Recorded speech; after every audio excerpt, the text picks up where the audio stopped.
Welcome to the Transforming Matters podcast, where ordinary women do the extraordinary. I'm your host, Rachel Babaganov, and I'm so happy and honored to have Lisa Piluschak here.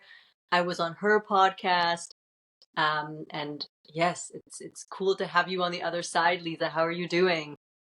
Thank you, Rachel. I am doing well. It's a snowy day here in Alberta, and it's a little bit chilly, but looking forward to warmer temperatures soon, hopefully.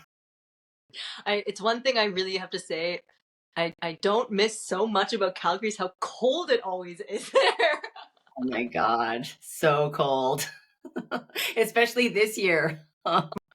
We broke so many records with minus like 54. I mean, yeah, we have 4 dogs that live on the property. And by, I would say, the second or third day of that, they were all just kind of pooping inside. And I don't blame them. Like, we're not going out there. Also, don't blame them. There's like, it's too cold to go. I mean, they're basically freeze in minus 50 weather. That's right. Yeah, in like seconds. So not fun. Nope. But now you're nice and warm inside, and I'm really happy to have you on. And yeah, you can just actually start with your podcast, and you can maybe share a little bit about how you started that and what it's about. If you Yeah, of course, absolutely. Well, the podcast has probably been about 10 years in the making. When I was working a full-time job, I would sit in the office and listen to podcasts kind of nonstop. And I just gained so much knowledge, so much wisdom, so much. It was just nice to hear other people's stories. And so I had this little voice, the little voice of intuition that said, even back then, like, this is something that you will probably end up doing.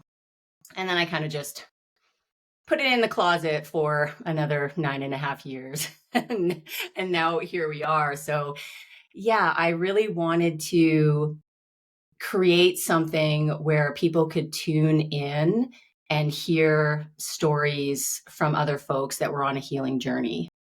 Because what I've come to realize in doing the work that I do with somatics and attachment and meeting with so many different people from all walks of life is that we all need help at certain points in our lives. And sometimes we get completely overwhelmed. Sometimes we don't have the support that we need.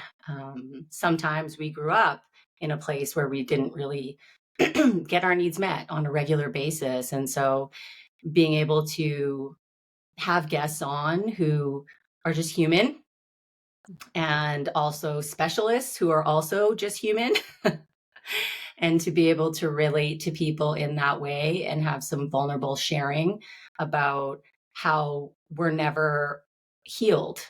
It's a process. It's a journey of experiencing life. So the podcast is called Healed Now What?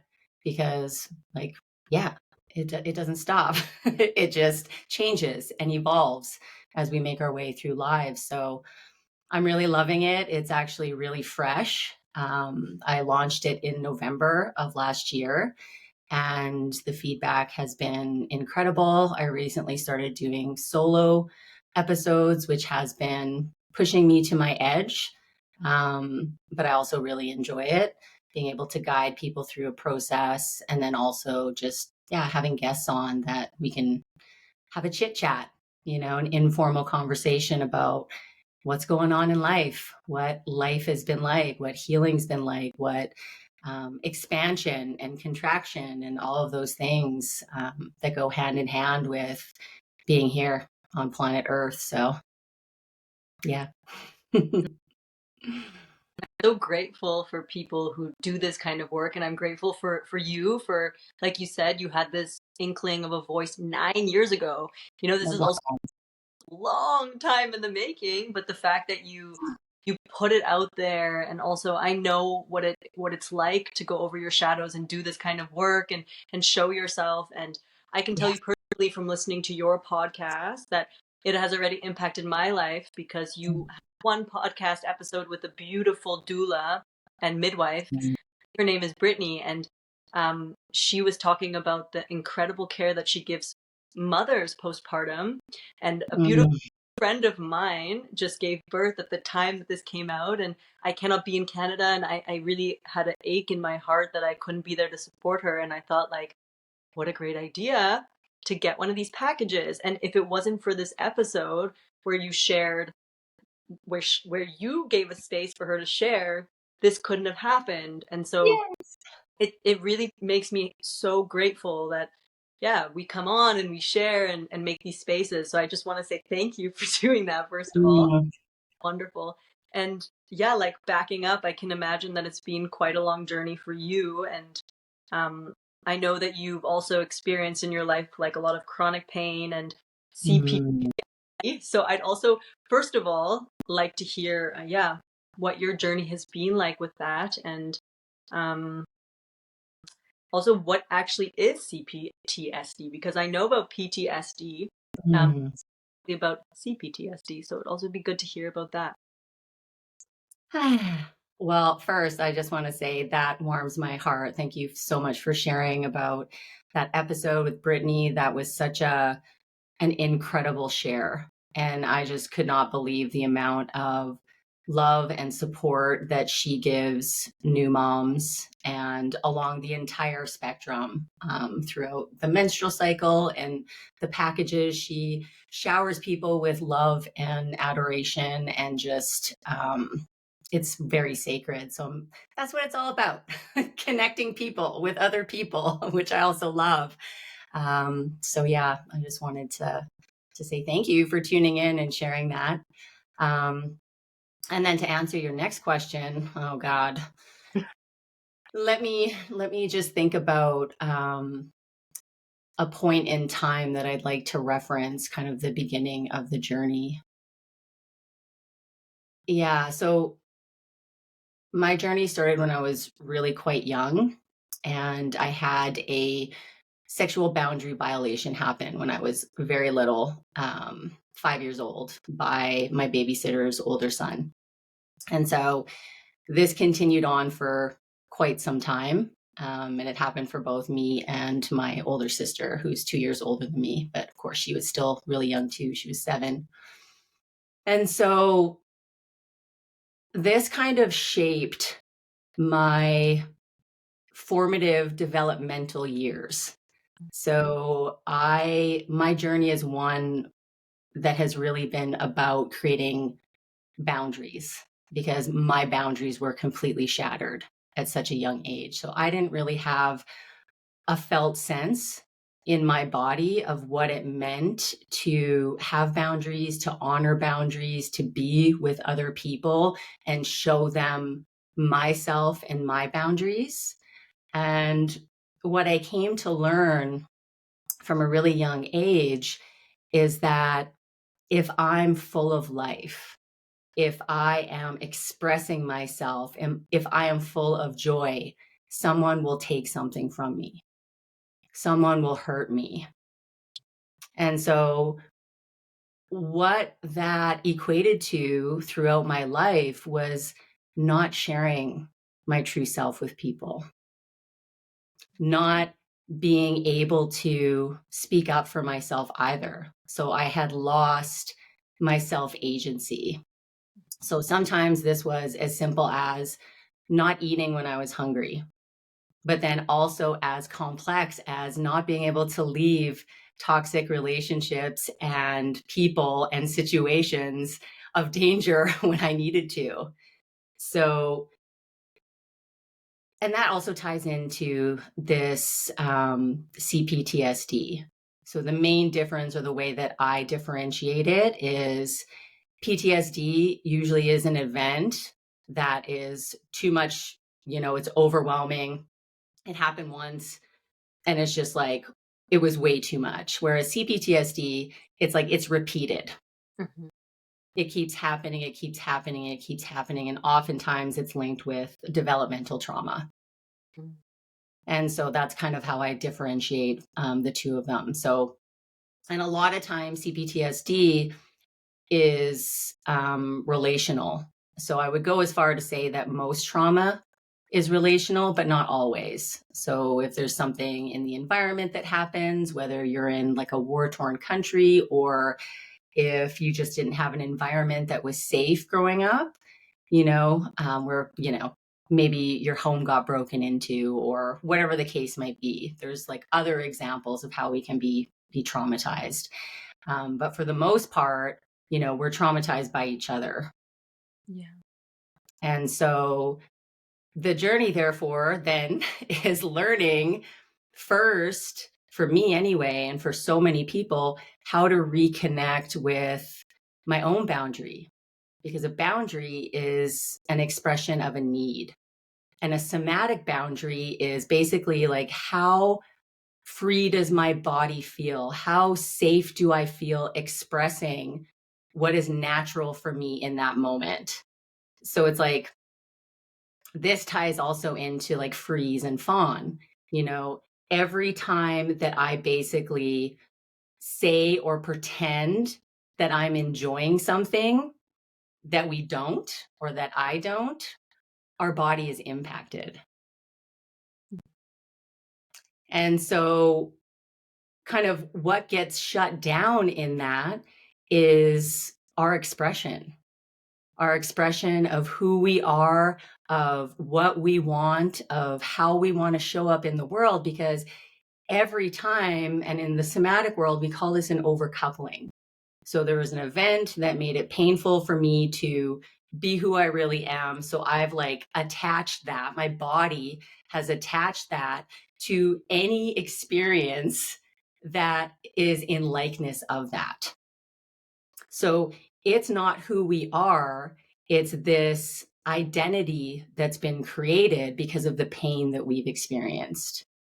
And so I used to experience this, oh my God, especially with freeze, doing something like this, having someone ask me a question and it be, in a group of people beyond just me talking one-on-one, my mind would completely go blank. I would feel so overwhelmed, even with subjects that I loved. Mm-hmm. And I used to think to myself, like, what the hell is this? Like, it feels like I'm completely out of control here. I want to say something, but my throat has now closed. My body, I'm feeling tension and constriction, and it feels like just too much, where I can't, like, there's a threat and I can't escape this damn threat because it's living inside of me, So it all comes back to what we wanted to do in that moment, but that got shut down. And so for me, how that played out, again, and I mentioned a little bit of this, is in my relationships, especially my relationships.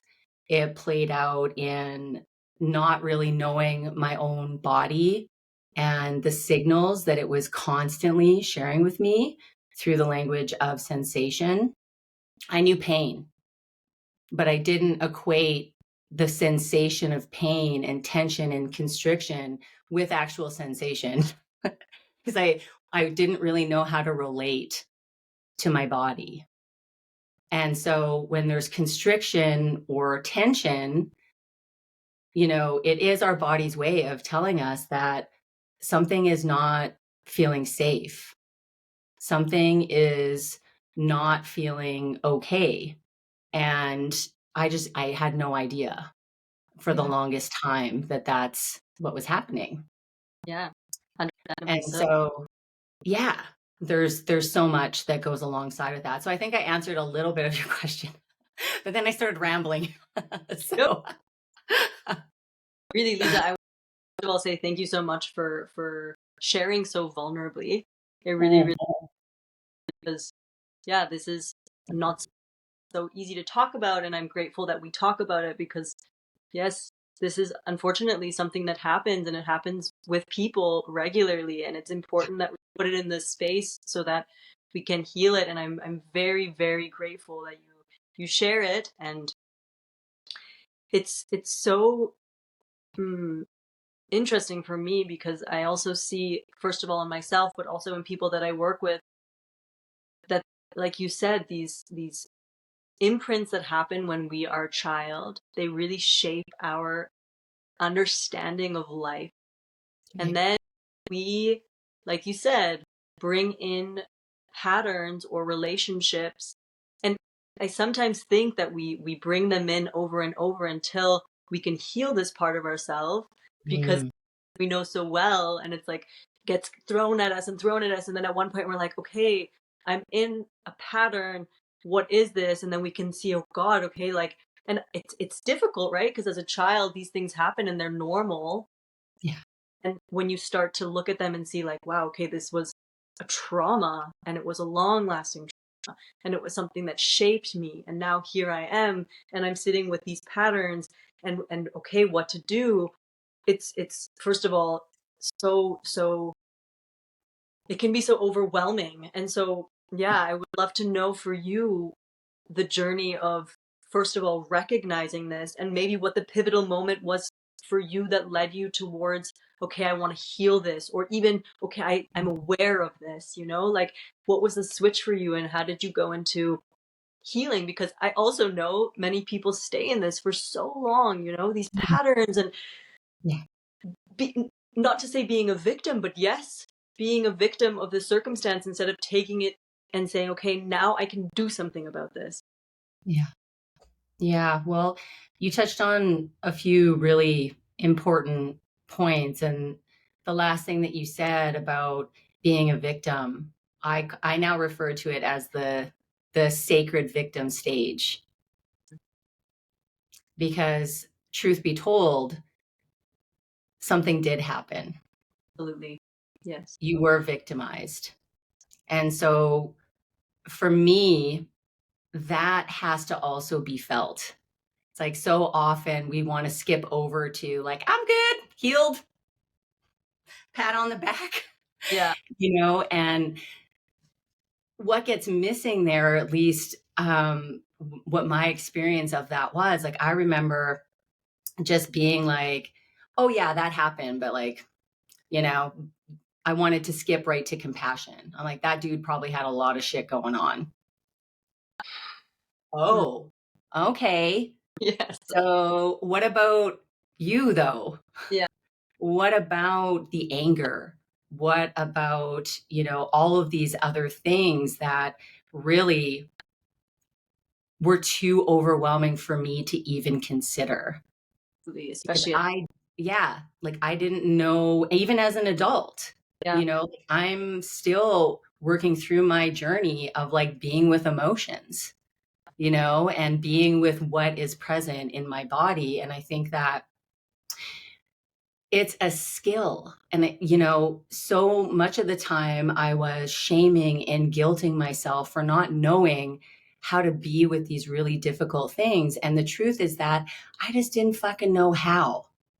I never learned how. And we need to learn things to be able to do things. Right. So, for all you people that are listening out there, especially if there's been developmental stuff, it's like, there are certain things that you didn't learn then, but damn straight you can learn them now. And so a lot of this stuff was really unconscious for me. Like I had no idea. I didn't remember I was abused until I was 33. So like think about that for a moment, how brilliant our bodies are in being able to hide something from us. So even though my body was experiencing so much chronic pain. As a kid, I was sick all the time. I had chronic issues. I even share this one piece where I think I was 10 or 11 years old, and I think I was in like month 6 of strep throat, and it just would not go away. And this was my story throughout my childhood. I would just get sick. Like I had shingles when I was 12. Like all of these things. My poor little body was just like, "Ugh," trying to hold all this activation. And so after 6 months, I actually wrote an obituary for myself and was like, if someone's reading this, it means that strep throat finally got me. Like I think back to these times now and I'm I'm not giggling about it. I'm just like, wow, in reflection, my poor little body was just like, had so much going on, and it just did not know where to place anything. And so how that manifested for me was chronic everything. I couldn't just get a cold. It would go into my chest. I couldn't just experience this. I would get pneumonia. I had a bout of pink eye that lasted forever.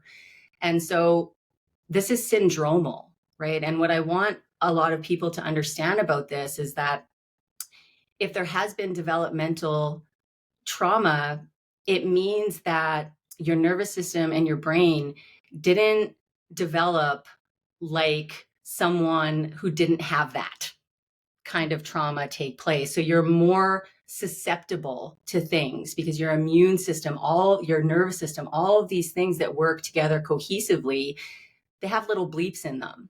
And so I want to pause there for a second because that can feel really disempowering. And it did for me for many years. I was like, well, I'm fucked now. I got these traumas, like I don't remember things. My body is just always going to be in fight or flight, and, nothing is changeable. And that's so far from the truth.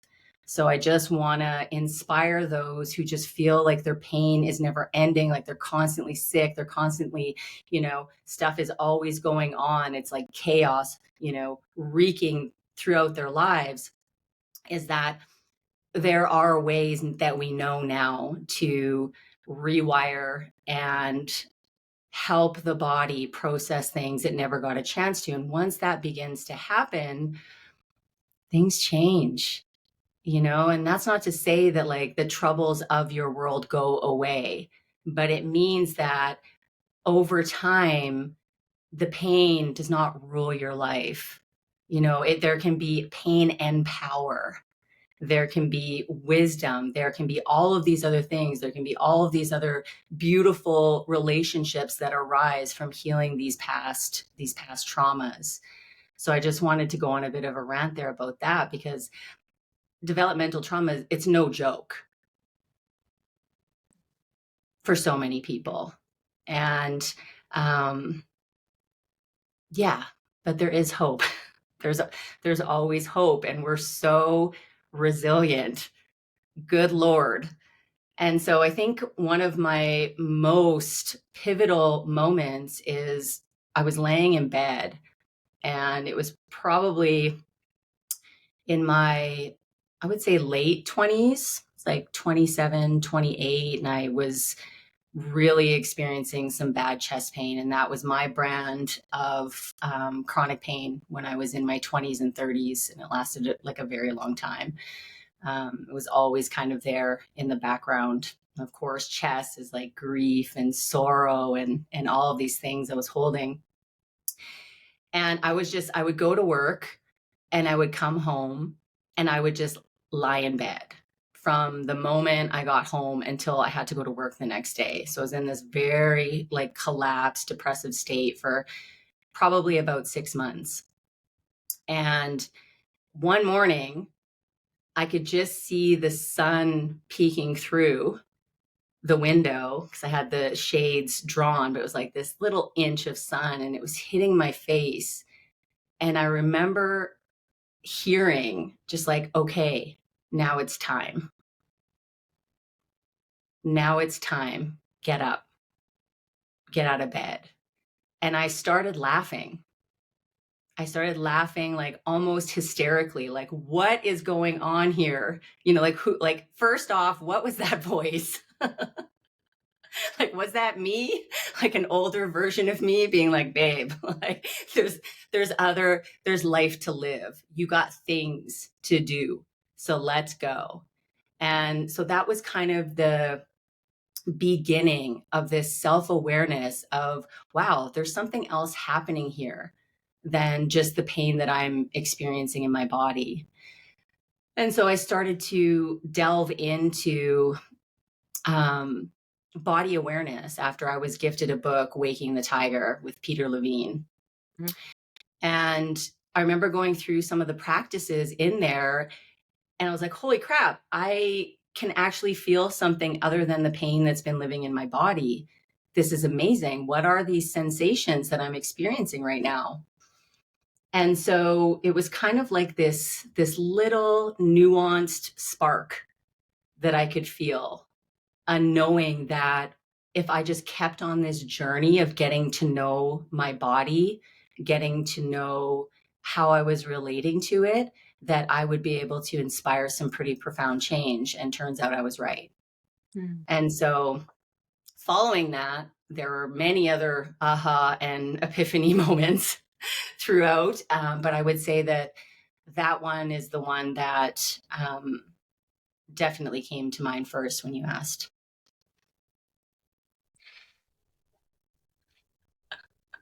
Thank you so much for sharing. You know, Mm. there's so much in what you're saying, and again, I'm so grateful for you to share it in the way you're sharing it, so that people can hear this, and also grateful that you have this depth of knowledge to be able to articulate Mm. this, because I also can imagine many people or people who have experienced things similar to this, perhaps they don't have the ability to articulate it. And for me, it's always such a gift when someone can articulate it, and also, you know, with your knowledge and with your education and with somatic experiencing and such, you can give words and meaning to experiences, and it can, in my opinion, really touch people, because Mm. when you go through something like this, to have someone express it in this way, it's very helpful. And it's, Mm. you know, what you went through, it's terrible. Yeah. And to be able to also recognize how many people go through this, and that we're not alone, but also when you're in it, you are very much alone in it, because Yeah. it's your pain and it's intense. And yes, yes. I think I just want to pause and really bow to you, to really, really, for the experience that you went through, and be so clear in, Mm. and um, also to be able to be a light, you know, it's so intense when our lights get dimmed by other people. It's already intense enough to be human and to be in Yeah. this human experience. And then when other people try and dim your light, it's so hard. And then to find that light again, and not only find it, but share it with other people, it's fucking Mm. amazing. And it touches me really deeply. Like, really, when you speak, I'm like, well, my whole system is really grateful. And yes, I don't even know the words to say, because it touches me deeply.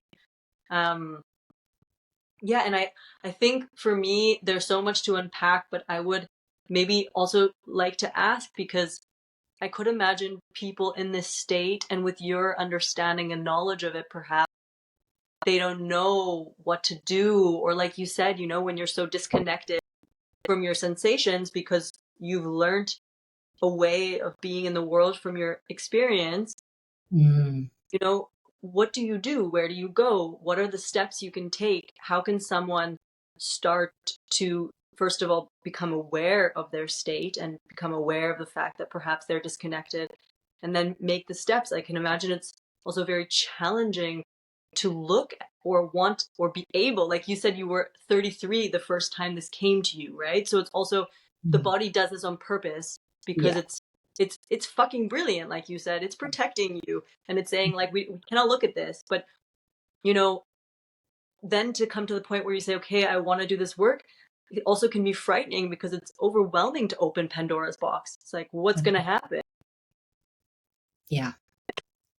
Yeah, absolutely. That's a great question. I'm so glad you asked it. And for me, and everyone's different, but what we all share as human beings, so is this nervous system. And for me, that was the gateway, was learning how to regulate, learning how to be present with what is. And that was a journey.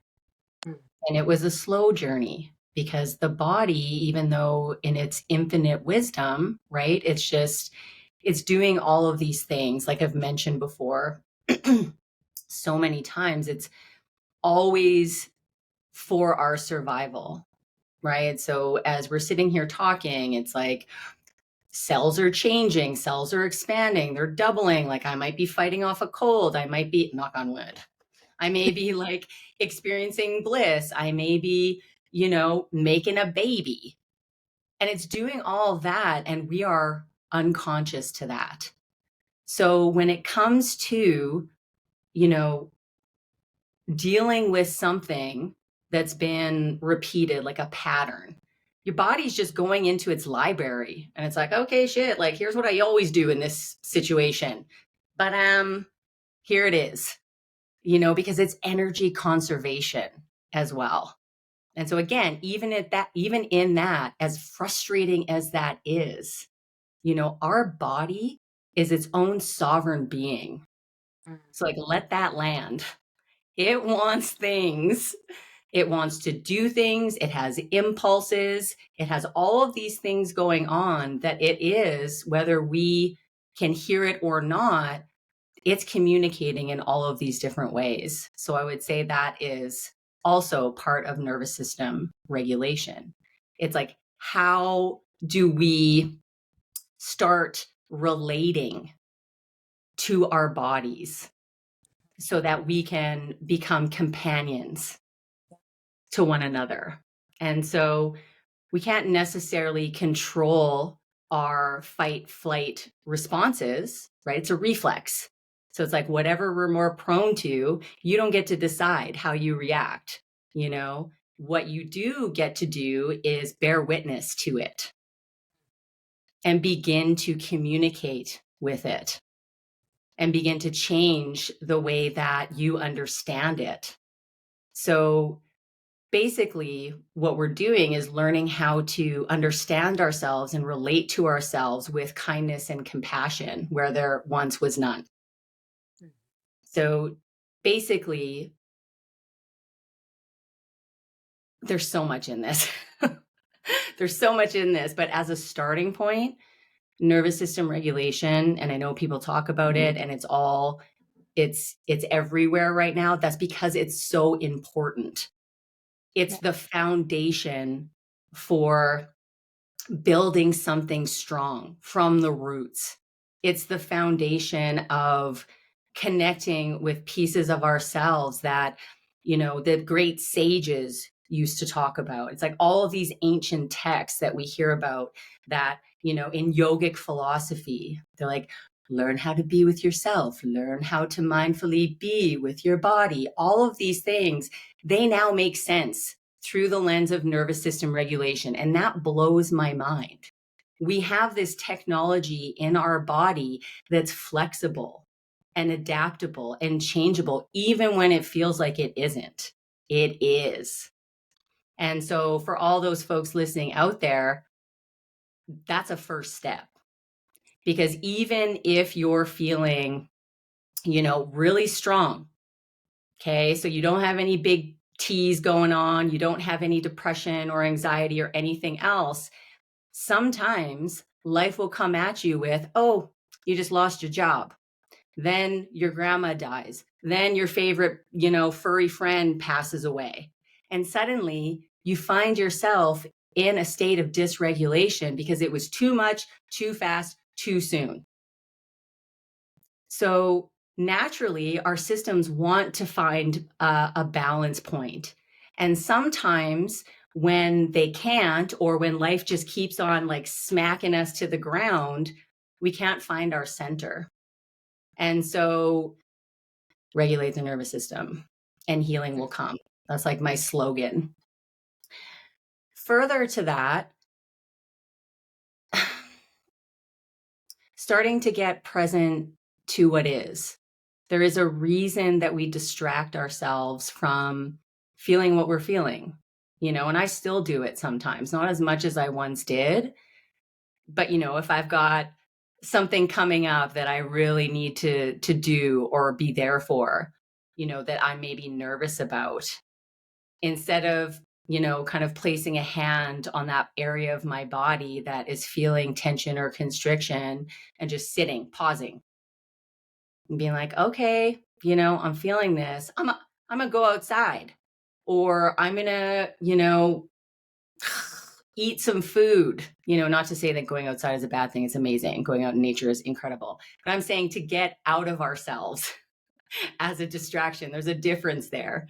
And so learning this skill of being with discomfort within ourselves first also teaches us the ability to be with discomfort in relationships. And this comes back to boundaries, this beautiful, beautiful work of boundaries where, we get to start relating to ourselves so that we can better relate to other people. I was always so focused on what others were doing to me that I didn't realize that I had choice. I had choice to show people who I was. But then every time I would go to do that, I would feel overwhelmed and just shut down. And so it took me a very long time to realize that boundaries aren't about the other person. When I feel overwhelmed, when I feel depleted by someone, when I feel triggered by someone, it's not always a reflection of that person, but a signal of what I am needing at the moment. So that ties into this next part of like, how do we heal? We heal the nervous system. We begin to learn how to heal our attachment wounds, how to touch with joy and compassion and loving caress those places that feel doomed to be the same. Yeah. And there's no simple equation as to how long that takes. But most folks start to experience a change right away. It's like usually there's a few really big things that are just holding us in place. And so once those things are addressed through slowness, through pausing, through empathetic witnessing, being witnessed, something that a lot of us didn't have, especially when it came to overwhelming emotions.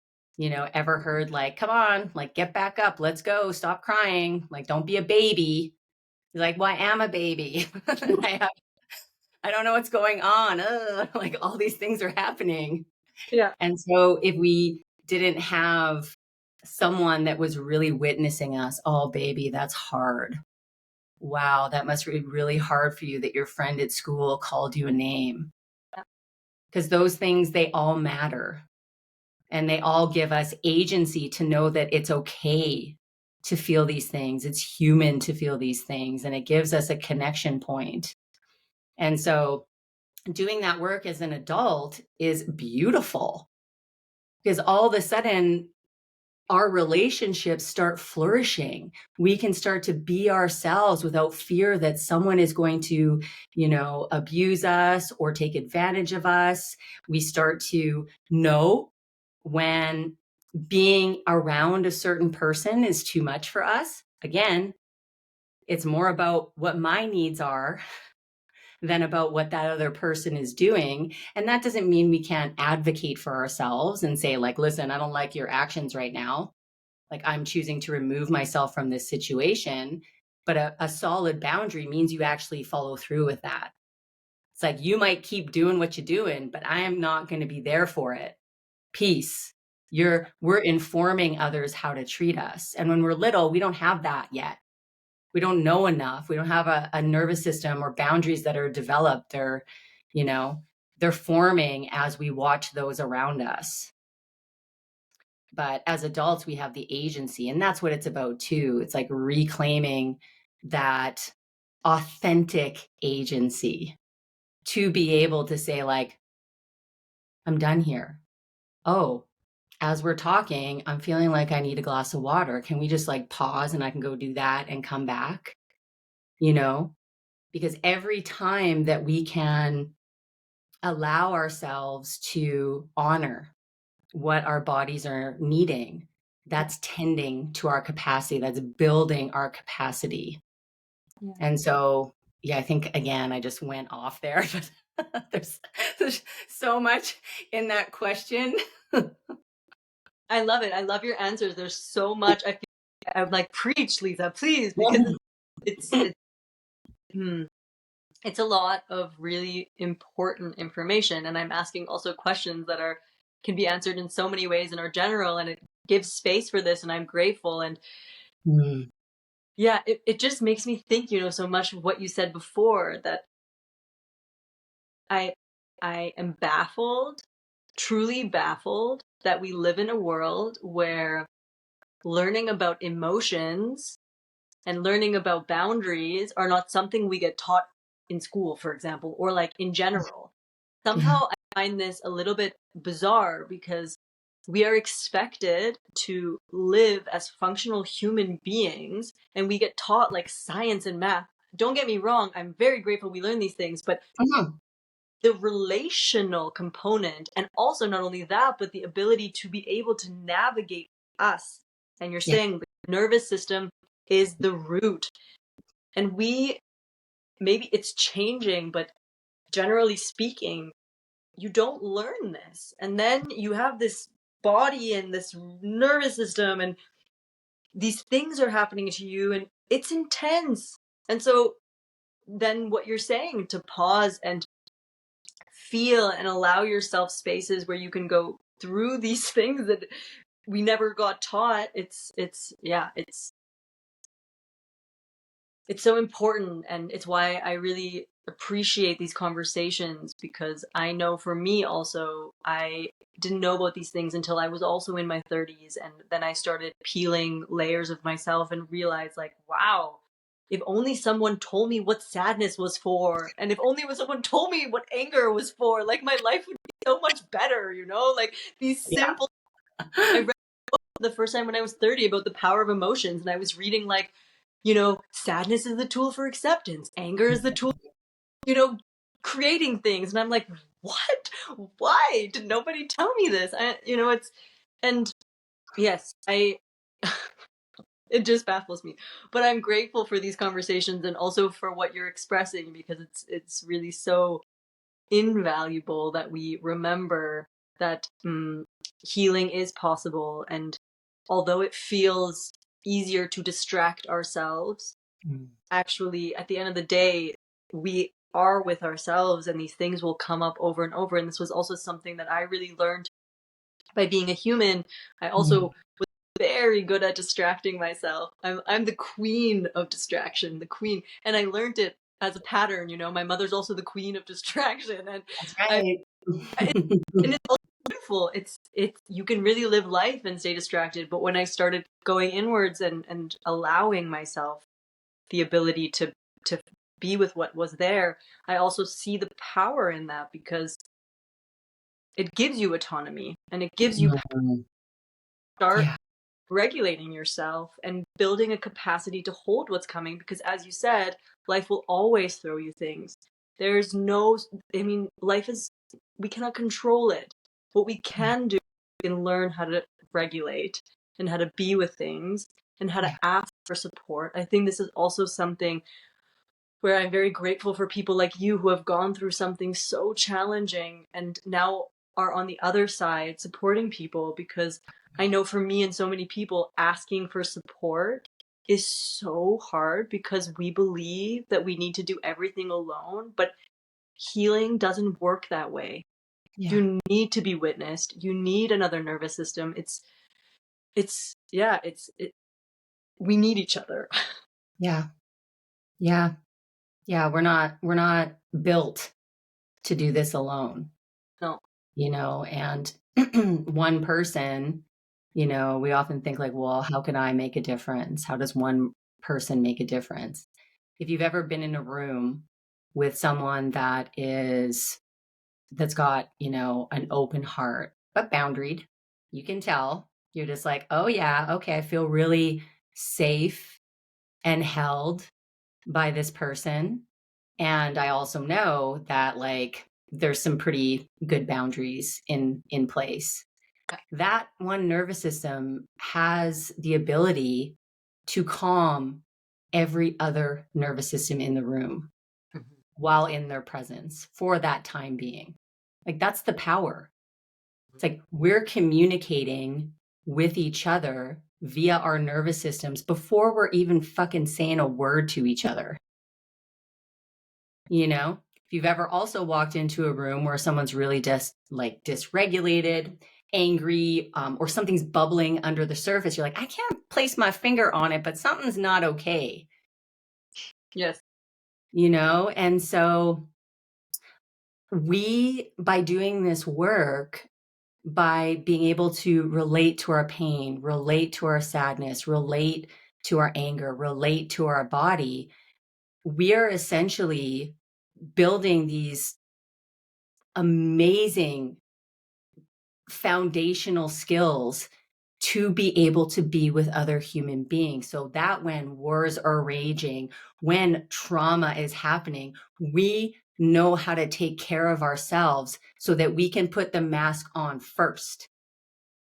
Because no one's helped by being joined in that. Yeah.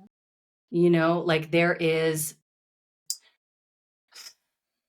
it's so easy to be sucked in and to merge with what's going on for others.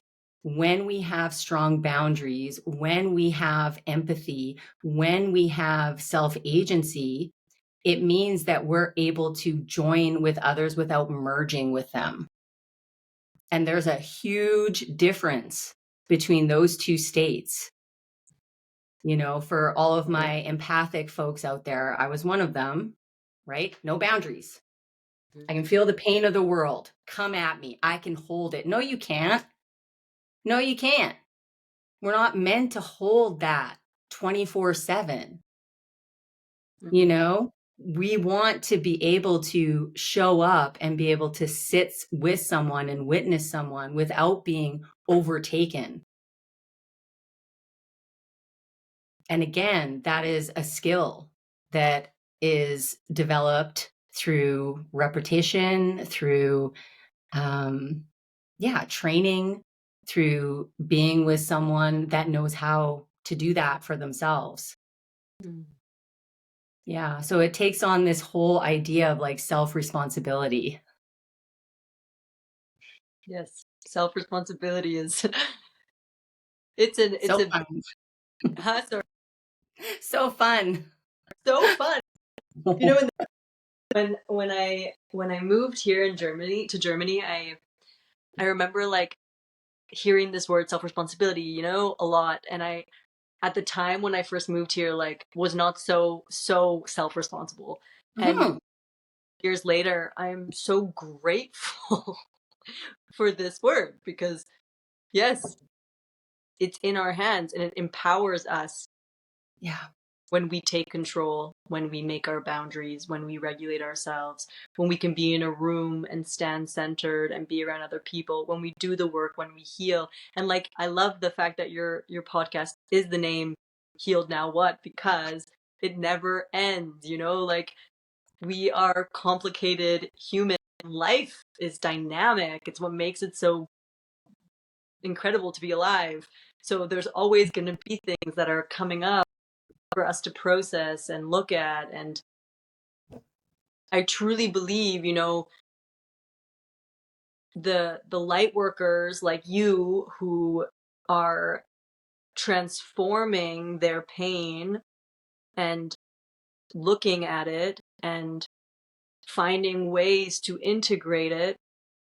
We, you know, it's also in the world that we live in so important because there is dimness, there's darkness, and I really believe that the more lights that come out, the more transformation, because you need the darkness for the light. You need to go to the darkness. You need to see that. You need to feel it, but then we can create more light and Yes, it's for me, again, I'm saying it like I'm so grateful that you are this light, and then other people who are in the darkness can also feel that and resonate and come into the light also. And I Mhm. think this is what it is to be human. We're all trying to have a human experience and really find this light, this aliveness, which Yeah, requires us to do the work. that's right. Yeah, we're all just here walking each other home is the way that I like to look at it. And, you know, another thing with the healing journey is like we can become obsessed with it. Yeah. Self-improvement, and we're constantly coming at things with the need to fix instead of be with. That's not sending signals of safety, Mm. right? So, and so many of us were raised that way, and throughout society as a whole, we are congratulated and celebrated for our productivity, but not our rest. We are celebrated for pushing through. And I'm not saying that that is not necessary. It is in many circumstances. But first, there are some things that need to be honored and respected.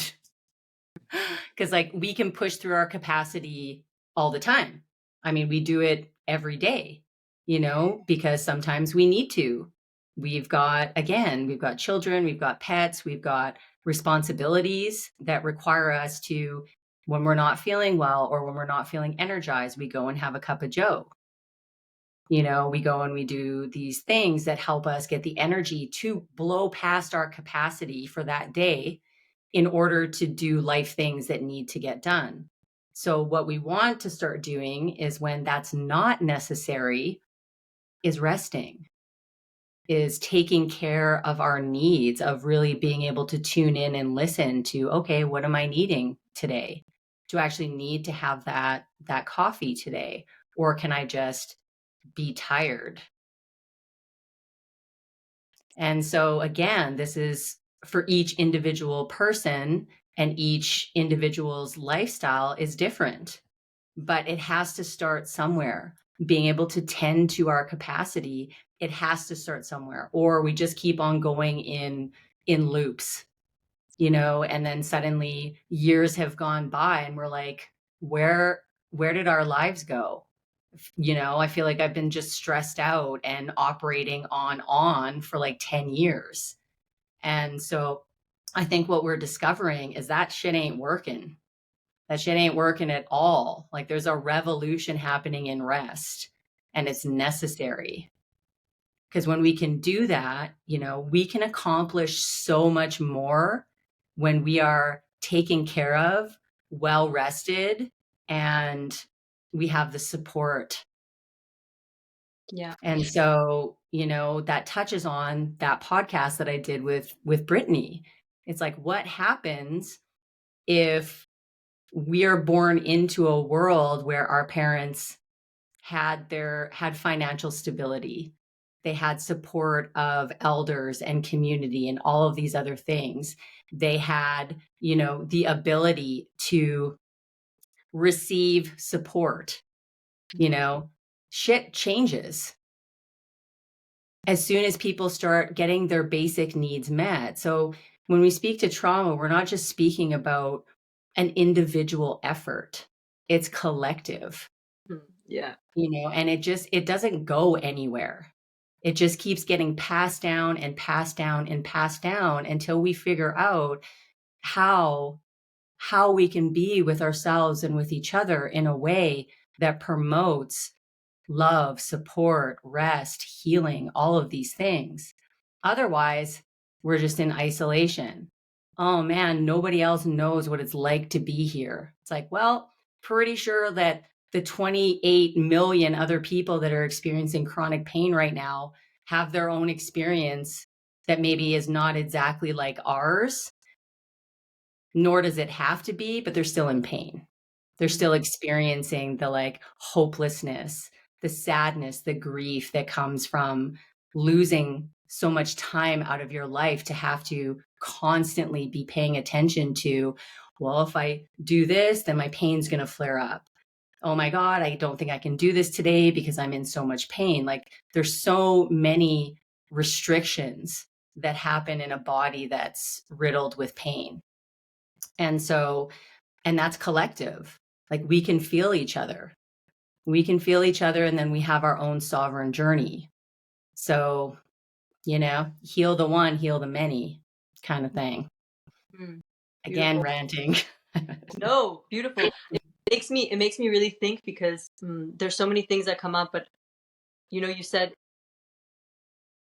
there's something about self-optimization that we can keep, pushing and trying to be better. And there's really the need for more rest, especially in the world we live in now, where rest is just not something. I had a friend the other day who called me and was like, I feel guilty that I'm sick and I'm not doing anything. Yeah, But exactly. I not do anything. So what am I supposed to do? Like this chronic need to be doing. Mm-hmm. I'd love to ask you, because with this comes to mind, and so we have things to look at within ourselves and also collectively. And how can we find the balance of acknowledging that we need rest, acknowledging that we need to be slow with ourselves, and at the same time acknowledging that, like you said, for example, if we have chronic pain or if we experience trauma, that we can work through it. And so to find this balance between allowing us to look and work through these things, and also allowing us to be with what is. So, self-awareness, building the muscle to be aware. Again, this idea of knowing myself requires me to connect with myself and my environment in a moment-to-moment mindful way. And speaking to this concept of, our bodies being these sovereign beings, it's a language. It's a language that we get the opportunity to decipher over truly being with. And I know that might sound kind of cryptic, but it is literally an experience that arises once we have the ability to become aware of ourselves, become aware of, the small things, as I mentioned earlier, like I need a drink right now and taking it, and then just noticing what happens in our body when we say yes to its request, to thirst, to hunger, to all of these things. Oh, I really am feeling an impulse to go and move my body. How does my body want to move? Right? Because the mind will always come in and say, like, you need to go and exercise for an hour. And then, a good way to check in with that is like, is there constriction? When I say that, like, I need to go and exercise for an hour right now. What does your body do? Like, how does it respond? Is it like that's what mine just did? Yes. Or does it want to just go for a walk? Does it want to jump on a trampoline? Like getting out of the mindset that everything has to be in extremes. That's it right there. It's like, can we instead just answer the impulse to movement or answer the impulse to silence without taking it to the extreme of like, I need to work out 5 days a week. I need to meditate for half an hour every single day. It's like, we're so flexible and so fluid, and we like nuance. We like to be able to, novelty. What do I want to do today? How does my body want to move? And when we truly learn how to listen to its impulses, it will tell us. Like for me, what I've noticed is like the further I get into this journey and I'm asking, right, with practice, like this took a long time for me to actually figure out because I was so cut off from all of my sensations. I was like, what the hell does that mean? But the more that we do it and the more that we open up to this world of sensations, behavior, images, affect, like emotion, sensation, that those are all different pieces of the body's language. And so for me, usually now when I ask, like, what am I needing right now? Either like an image will pop into my mind of me like taking my dog for a walk. I'm like, all right, thanks, body. You're speaking to me in image right now. I know that I need to go and do that. Can it be 5 minutes? Can it be 15 minutes? Whatever it needs to be. Or, what do I want for dinner tonight? And sometimes, again, I'll see an image of something simple. It's like, okay, like I can honor that. And so everyone's different and everyone has channels that are more open to them. Some people might get a thought that comes in. Oh, this is what I want. It's very clear. Someone might have an image. Someone might experience a behavior, like their body just starts to go in one direction. So these are all the possibility of what's available to us when we start to move with what our body wants to do and how our bodies and minds can start being, again, this idea of like friends and companions instead of enemies, like arch enemies. And they can get on the same page. And then we can experience more clarity. Like all of a sudden, life just becomes, instead of like, oh my God, confusion, and I don't know what to do, and I don't know where to be, and I don't know who to be with. Suddenly, we have this like step-by-step roadmap, and that's not to say there's not going to be times of confusion and unknown. Of course, there still will be. But for the most part, we can know what we actually need underneath the wounding and layers of trauma that have been guiding our responses up until this point. Yeah, So, it really made me think about for me, the image I get is sensitivity, yeah. Many times as a child, I was told like it's not good to be sensitive. And there was this whole notion for a while that we should be strong and Mm-hmm. whatever. And a lot of times when I was younger, like the sensitive kids were the ones who were bullied and the sensitive Right. kids with issues.